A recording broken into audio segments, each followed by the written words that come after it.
নমস্কার বন্ধুরা, কেসি কিচেনে সবাইকে স্বাগত। আজ আমি নিয়ে এসেছি আলু বরবটির একটা দারুণ টেস্টি রেসিপি। এইরকম বরবটির রেসিপি কিন্তু রুটি, পরোটা, লুচি বা ভাত সব জিনিসের সাথে খেতে ভীষণভাবে ভালো লাগে।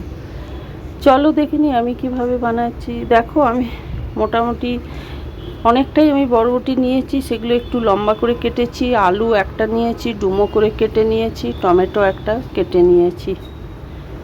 এইবার এদিকে একটা কড়াই চড়িয়ে তার মধ্যে কিছুটা সর্ষের তেল দিয়ে দিলাম। সর্ষের তেলটা গরম হওয়া পর্যন্ত অপেক্ষা করব। এইবারে দেখো, ছোট চামচের 1 চামচের মতো গোটা জিরে ফোড়ন দিয়ে দিলাম। এইবার আমি ছোট চামচের 1/2 চামচের মতো হিং দিয়ে দিলাম তেলের মধ্যে। হিংটা একটু খুন্তি দিয়ে বেশ ভালো করে নেড়ে চেড়ে নিলাম। এবার ওইদিকে যে আলুগুলো কেটে রেখেছি সেই আলুগুলো প্রথমে আমি দিয়ে দেবো।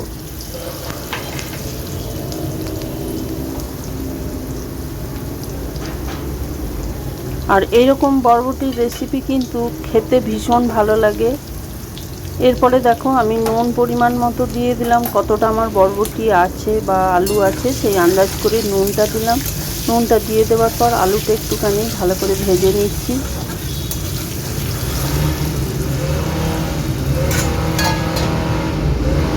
আলুটা আমি ঢাকা দিয়ে দিয়ে ভেজে নিচ্ছি, তাহলে কিছুটা অনেকটাই সেদ্ধ হয়ে যাবে আলুটা। আর যেহেতু বরবটিটা ভীষণ তাড়াতাড়ি হয়ে যায়, সেই জন্য আলুটা প্রথমে দিয়ে একটুখানি ঢাকা দিয়ে বেশ ভালো করে ভেজে নিচ্ছি। এইবারে দেখো, ওইদিকে যে বরবটিটা কেটে রেখেছি সেই বরবটিটা আমি দিয়ে দিলাম। তারপরে টমেটোটাও আমি দিয়ে দিলাম। টমেটো বরবটি দিয়ে দেওয়ার পরে, আর নুন তো আমি আগেই দিয়েছি, এবার আমি কয়েকটা কাঁচা লঙ্কা কেটে রেখেছি সেগুলো দিয়ে দিলাম। এবারে বেশ ভালো করে আলু বরবটিটা আরও ভালো করে ভেজে নিতে হবে, তাহলে বরবটির যে একটা কাঁচা গন্ধ সেটা চলে যাবে।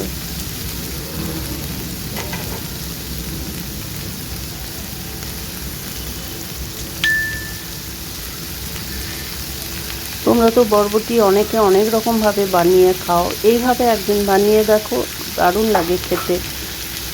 এরপরে দেখো, আমি 1 চামচের মতো হলুদ দিয়ে দিলাম। হলুদটা দিয়ে আরও বেশ ভালো করে বরবটিটা ভেজে নেব।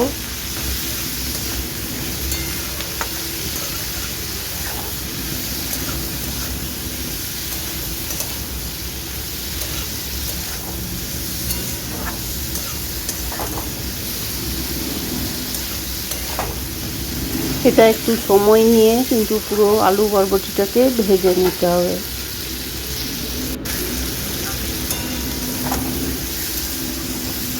এটা কিন্তু একদম লো ফ্লেম করে যেতে হবে, তাহলে বরবটি বা আলু কষানো হবে আর খুব ভালো করে এটা সেদ্ধ হয়ে যাবে।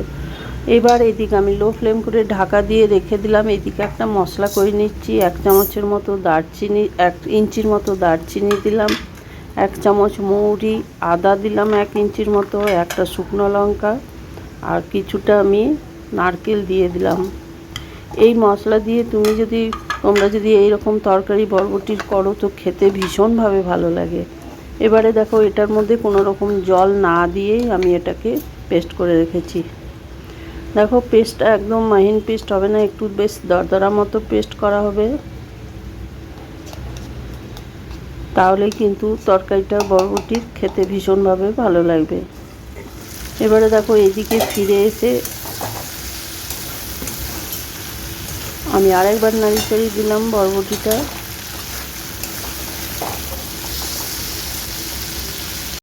দেখো, আলুটা আমার অনেকটাই সেদ্ধ হয়ে গেছে, তার সাথে বরবটিটাও হয়ে গেছে অনেকটা।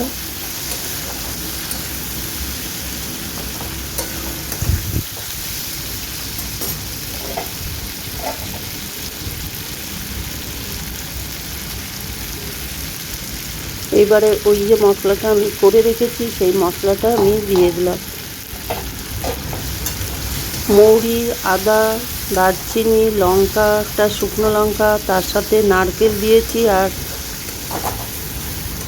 আর বিশেষ কিছুই এই মশলার মধ্যে পড়বে না। এই মশলা দিয়েই কিন্তু আলু বরবটির তরকারি ভীষণ টেস্ট হয় খেতে। তোমরাও এভাবে একদিন বানিয়ে দেখো, খেতে অসম্ভব ভালো লাগবে। আর এইটা বিশেষ করে লুচি রুটি বা পরোটার তরকারি, লুচি রুটি পরোটার সাথেই খেতে ভীষণভাবে ভালো লাগে। দেখো মশলাটা দিয়ে দেওয়ার পরে আরও বেশ কিছুক্ষণ এটা নেড়ে চেড়ে নেব। দেখো বরবটিটাও আমার প্রায় সেদ্ধ হয়ে গেছে, হাত দিয়ে চিপে আমি দেখিয়ে দিলাম।